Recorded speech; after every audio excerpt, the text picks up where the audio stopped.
My stepdaughter disowned me as her father until she needed college tuition.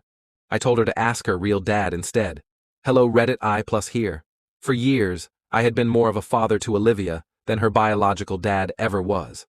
I met her mother, Sarah, when Olivia was just 6 years old. Her dad, Mike, had been in and out of her life, mostly out.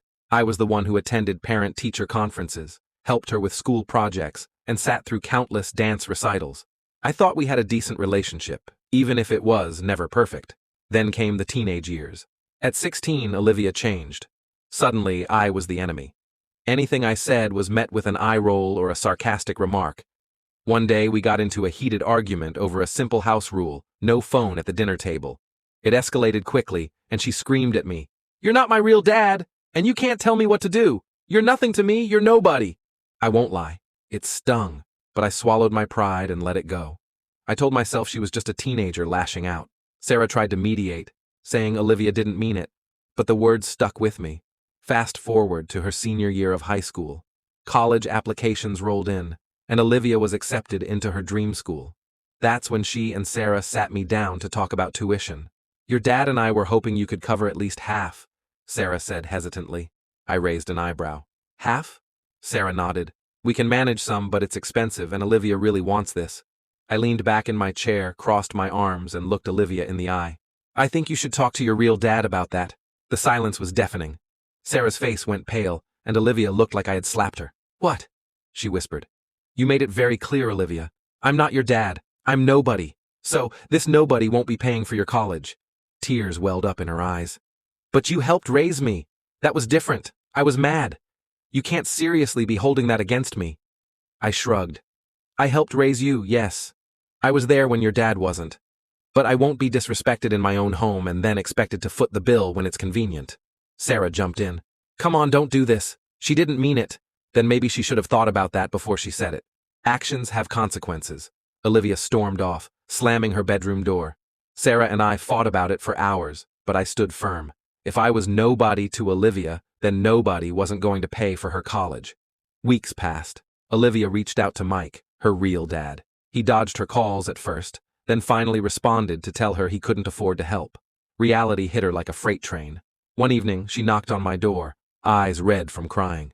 "Can we talk?" I nodded. She sat across from me, wringing her hands. "I'm sorry for what I said. I didn't mean it. You've always been there for me, and I took that for granted." I sighed. "Olivia, I love you. I always have. But words matter. You don't get to treat people like they're disposable." She nodded. "I know, I don't want to lose you. Not over this." I studied her for a long moment. Then I slid a folder across the table. "This is a payment plan I worked out. I'll help. But you're going to contribute too.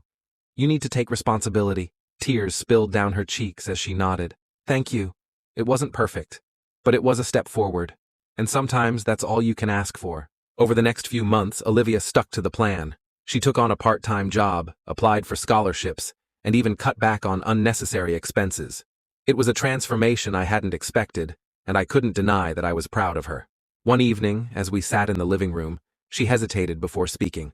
"I got a call from Dad," she said carefully. "He wants to take me out to dinner before I leave for college." I could hear the uncertainty in her voice. I simply nodded. "That's good, right?" She sighed, playing with the hem of her sweater. "I guess. But it feels weird. He didn't help at all with tuition, barely even responded to my messages, and now he suddenly wants to spend time with me?" She frowned. "It's like he only wants to be around for the fun parts." I stayed quiet, letting her process her thoughts. She looked up at me. "That's what I did to you, isn't it?" I met her gaze. "I think you're realizing that relationships aren't just about who's there when it's easy. They're about who stays when it's hard." She swallowed hard, nodding. "I was a brat to you for years and you still didn't give up on me." I chuckled. "Oh, I thought about it a few times." She smiled weakly before it faded. "I don't want to take you for granted again." I reached out, giving her shoulder a squeeze. "Then don't." She nodded, a new determination in her eyes. A few weeks later, when she packed up for college, she hugged me tightly before leaving. "Thank you," she whispered, "for everything." And for the first time in a long time, I truly believed she meant it.